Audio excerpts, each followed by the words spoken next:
Hello बच्चों, स्वागत है आप सभी का हमारे इस एडुरल क्लासेस के यूट्यूब चैनल पे। जैसा कि आज के क्लास में हम लोग जिसको आप लोग बहुत पहले से सुनते आ रहे हैं, ठीक है, बहुत बचपन से ही कहते हैं, तो क्या अभी से काफ़ी दिनों से सुनते आ रहे होंगे और उसके ऊपर आपने बहुत सारे क्वेश्चन भी सॉल्व किया होगा, ठीक है। वैसे थ्योरम को, प्रमेय को प्रूफ करने के लिए सीखने वाले। देखिए, थ्योरम का नाम है पाइथागोरस थ्योरम।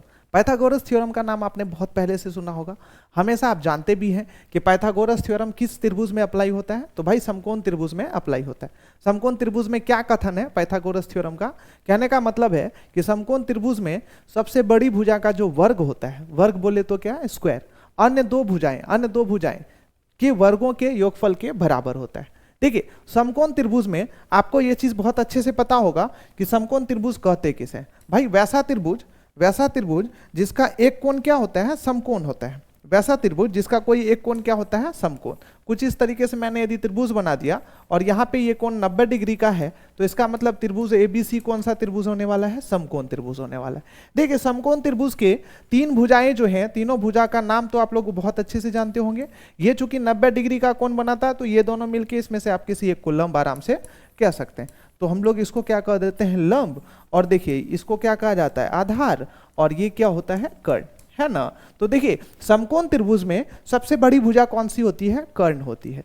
तो भाई कहा जाता है, पाइथागोरस थ्योरम में क्या कथन है, वो कहता है कि सबसे बड़ी भुजा का वर्ग बोले तो क्या, कर्ण का स्क्वायर, आधार स्क्वायर और लंब स्क्वायर के योगफल के बराबर होता है। अब देखिए, इसको पाइथागोरस थ्योरम रखा गया है क्योंकि इसके पीछे लॉजिक है। क्योंकि देखिए, इस कथन को जो है ना, पाइथागोरस नाम के जो गणितज्ञ हैं उन्होंने दिया था, इसलिए उसी के नाम पे इस कथन का नाम रखा गया और इस प्रमेय का नाम रखा गया, जिसको हम लोग क्या कहते हैं, पाइथागोरस प्रमेय। तो आज के वीडियो में हम लोग इसी प्रमेय को प्रूफ करने के लिए सीखने वाले हैं, इसलिए बहुत गौर से और वीडियो को लास्ट तक देखिएगा, बहुत अच्छे से देखिएगा, कंसंट्रेट होकर देखिएगा। और ये कहीं ना कहीं प्रमेय प्रूफ करने के लिए आपके एग्जाम के पॉइंट ऑफ व्यू से भी देखा जाए तो काफी ज्यादा इंपॉर्टेंट है। आपके एग्जाम में 5 नंबर का सीधा क्वेश्चन ये प्रमेय प्रूफ करने के लिए आपसे पूछा जा सकता है। तो भाई 10th क्लास के बोर्ड के लिए ये प्रमेय किसी भी एंगल से आप छोड़ के नहीं जा सकते, आपको प्रूफ करने आना ही चाहिए। तो इसलिए इस वीडियो को देखिए, आप बहुत बेहतरीन तरीके से और बहुत आसान तरीके से आज के इस वीडियो में आपको पाइथागोरस थ्योरम मैं प्रूफ करने के लिए आपको सिखाऊंगा। चलिए बिना लेट किए फटाफट हम लोग शुरू करते हैं। देखिए, अपने पास एक समकोण त्रिभुज है। पाइथागोरस प्रमेय कहता क्या है उसके बारे में मैंने आपको बता दिया कि भाई समकोण त्रिभुज में सबसे बड़ी भुजा कर्ण का वर्ग जो है, अन्य दो भुजा जो बाकी रह गया, आधार और लंब, दोनों के स्क्वायर के, दोनों के वर्गों के योगफल के क्या होता है, बराबर होता है। तो उसको हम लोग क्या कहते हैं, पाइथागोरस प्रमेय कहते हैं। अब इसे हमें प्रूफ करने के लिए सीखना है।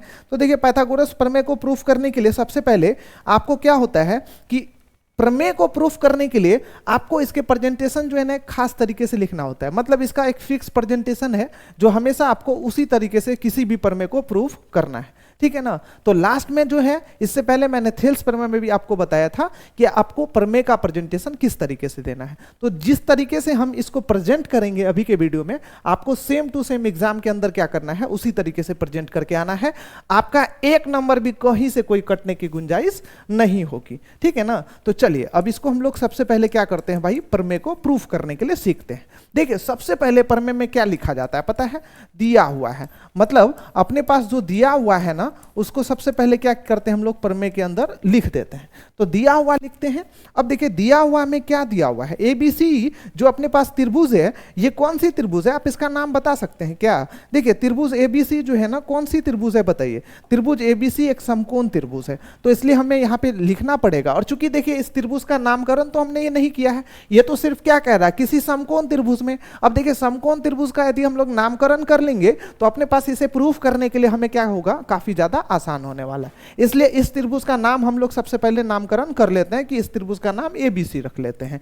तो अब यहां पे क्या लिखेंगे, माना कि त्रिभुज एबीसी, माना कि एक समकोण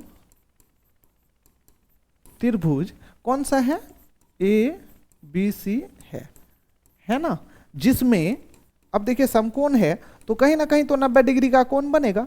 तो जिसमें कोण बी जो है ना अपने पास कितना डिग्री है, 90 डिग्री।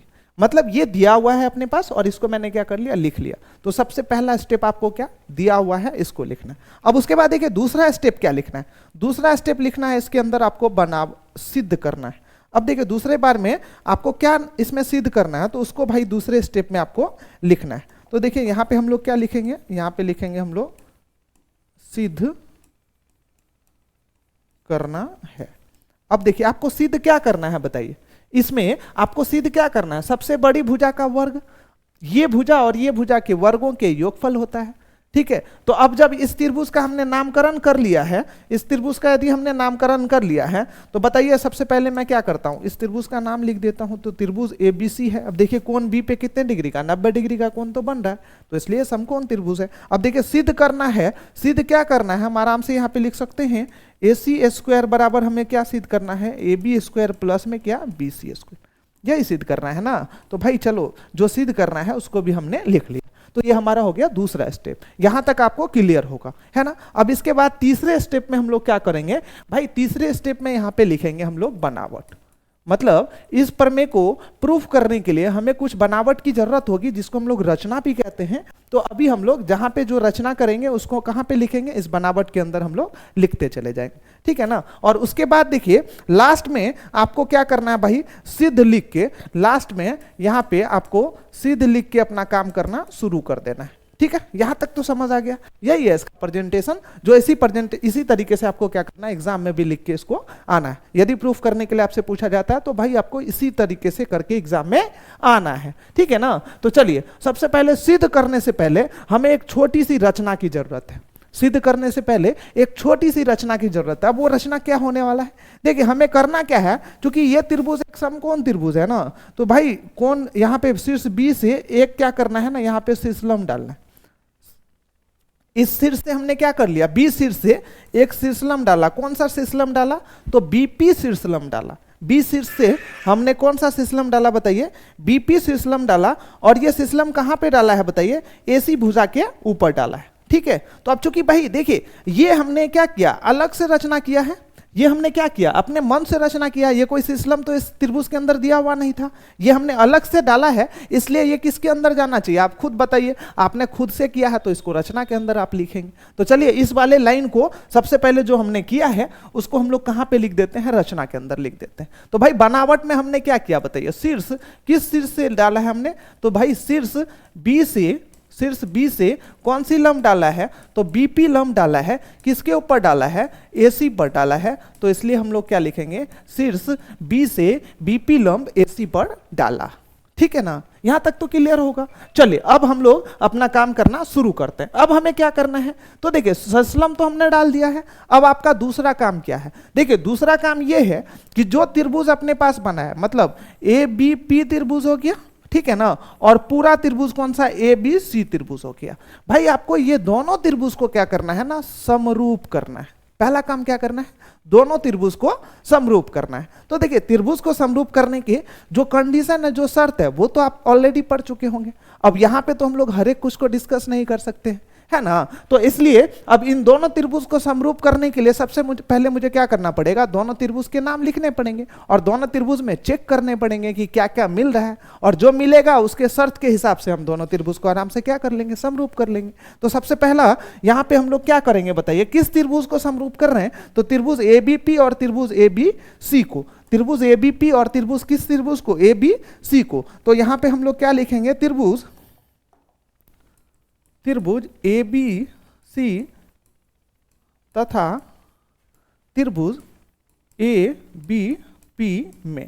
अब देखिए दोनों त्रिभुज में सबसे पहले देखिए, तो भाई दोनों त्रिभुज में हमें चेक करना है, यहां पे ये 90 डिग्री तो ये भी 90 डिग्री, मतलब कोण बी जो है एबीसी त्रिभुज का 90 डिग्री है और एबीपी त्रिभुज का कोण पी 90 डिग्री है। तो चलिए सबसे पहले इसको लिख लेते हैं। तो यहां पे क्या लिख सकते हैं, कोण बी बराबर कोण पी बराबर में कितना, 90 डिग्री। और ये कहा हुआ बताइए, ये जो है हमारे पास आराम से हम लोग लिख सकते हैं, दिया हुआ है, एक तो दिया हुआ है और दूसरा कहां, रचना से, तो हम लोग आराम से लिख सकते हैं यहाँ पे दिया हुआ है, ठीक है ना, रचना हमने जो किया है एक तरीके से हमारे पास दिया हुआ ही है, तो हम आराम से दिया हुआ है लिख सकते हैं। पहला चीज क्या, इसके बी कोण इसके पी कोण के बराबर है। अब देखिए दूसरा जानकारी इसके अंदर क्या पता है हमको, ये कोण जो है ना, कोण ए जो है ये दोनों के अंदर कॉमन है।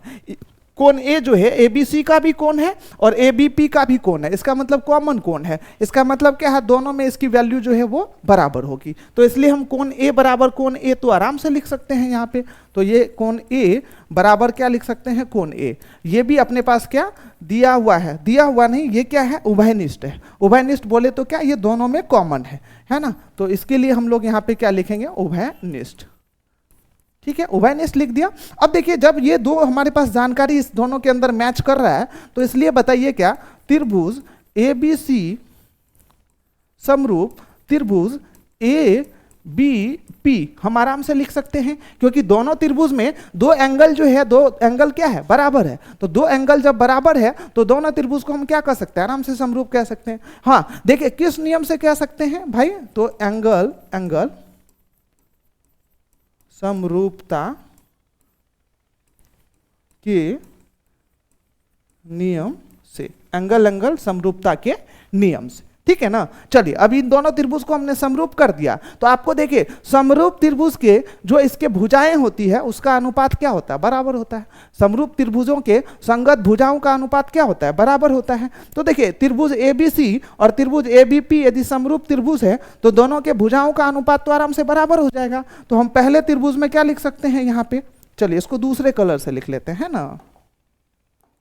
पहले त्रिभुज में हम आराम से यहाँ पे क्या लिख सकते हैं भाई, AB और बटे मुझे क्या लिखना पड़ेगा, AP, AB बटे AP तो आराम से लिख सकते हैं।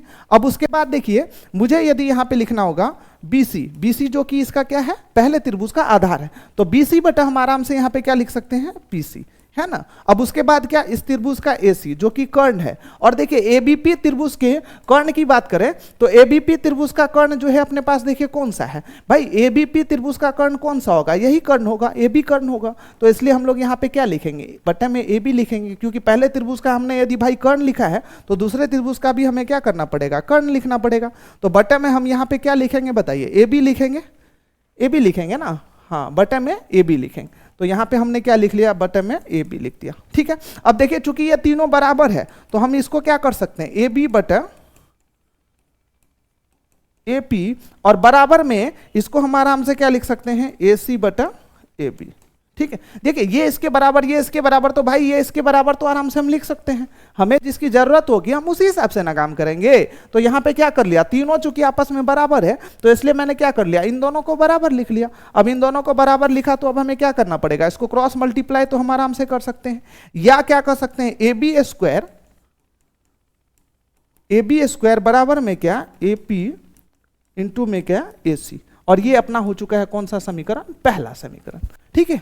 यहां तक तो क्लियर होगा, आई होप, है ना, यहां तक आपका बहुत अच्छे से क्लियर होगा, इसमें कोई दिक्कत आपको नहीं होना चाहिए, है ना। चलिए अब यहां तक हमने अपना काम कर लिया, मतलब जो रचना किया था और रचना से जो एक त्रिभुज बना उससे पूरे त्रिभुज को हमने समरूप कर लिया। अब अपने पास देखिए क्योंकि इसके अंदर दो त्रिभुज है, एक त्रिभुज ये, एक त्रिभुज ये, तो इस त्रिभुज को पूरे बड़े त्रिभुज के साथ तो हमने समरूप कर लिया। अब हमें क्या करना भाई, दूसरे वाले त्रिभुज को भी बड़े त्रिभुज के साथ समरूप करना है, ठीक है। तो जो काम हमने यहां पे किया है, जो काम हमने क्या किया है, देखिए यहां पे किया है, यहां पे किया, ये सेम काम हमें दूसरे वाले त्रिभुज के लिए भी करना है, ठीक है। चलिए तो यहां पे दूसरे वाले त्रिभुज का नाम देख लीजिए। अब इस बार हम लोग किसको किसको समरूप करेंगे, त्रिभुज BPC और त्रिभुज ABC को, है ना। तो यहां पे सबसे पहले हम लोग क्या लिखेंगे, त्रिभुज ABC, इसको हटा देते हैं यहां से,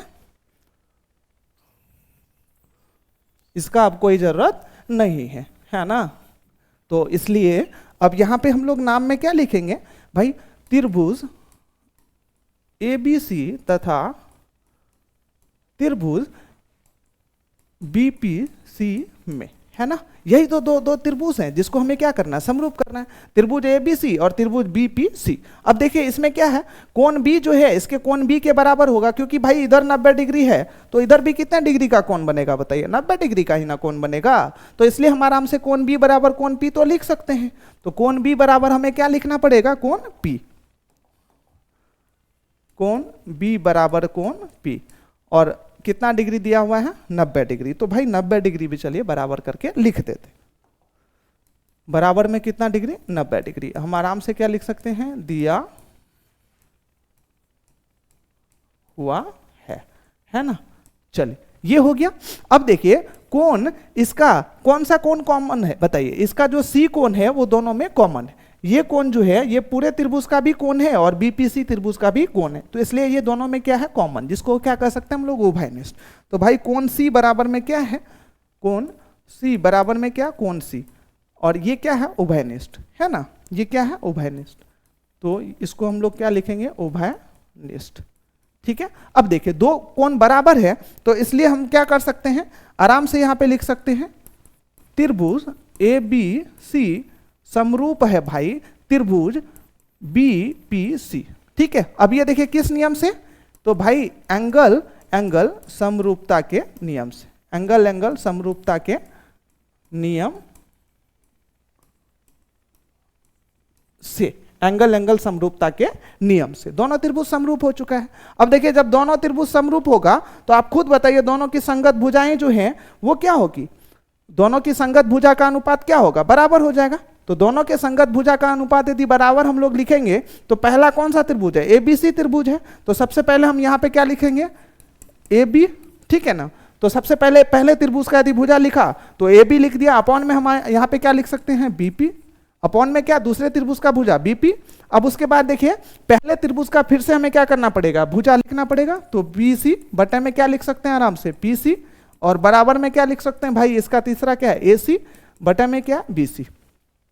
ठीक है ना, एसी बटे में क्या पीसी। कुछ इस तरीके से इसके संगत भुजा का अनुपात हम आराम से लिख सकते हैं। तो अब देखिए इसको क्या करना है, देखिए चूंकि अब हमारे पास क्या है ये और ये दोनों तीनों आपस में बराबर है, तो हमारे पास जो है अब हम क्या करते हैं इन दोनों को एक साथ लिखते हैं। जैसे क्या बीसी और दोनों का बीसी है, इसको एक साथ लिखेंगे तो बताइए हम आराम से बीसी बटे में क्या लिख सकते हैं पीसी, बराबर में क्या एसी बटे में क्या लिख सकते हैं बीसी। भाई इन दोनों को भी तो आपस में बराबर लिख सकते हैं, बराबर लिखेंगे तो अब हमारे पास क्या हो जाएगा बीसी स्क्वायर बराबर में क्या एसी गुना में क्या पीसी, और ये कौन सा समीकरण हो जाएगा, दूसरा समीकरण हो जाएगा।